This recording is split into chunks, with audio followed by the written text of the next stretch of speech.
The situation with the Omicron variant is evolving quickly.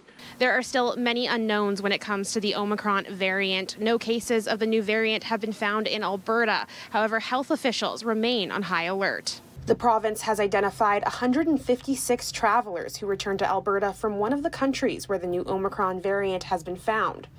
So far, none of these people have tested positive for the variant of concern. However, Chief Medical Officer of Health, Dr. DEENA HINSHAW, expects Omicron to make its way into Alberta soon. As we have seen with other variants, it is very likely that Omicron will eventually reach our province. Our goal now is to delay the spread of Omicron until we learn more about it.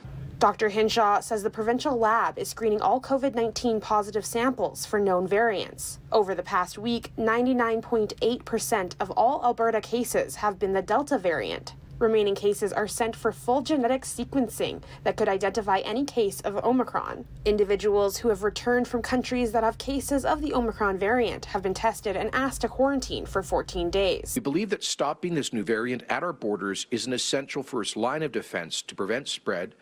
So I am pleased that the federal government responded to Alberta's call to ban travel from the countries of concern and is now implementing enhanced measures for those who have recently been in the Southern Africa region. Precautions including full case investigation, contact notification, PCR testing, and rapid testing for all close contacts have been implemented for travelers who are returning from areas of concern. Meanwhile, the opposing NDP are calling on the UCP to be transparent with their decision-making in light of Omicron. We need to know these decisions are being made in the best interests of public health, not UCP politics.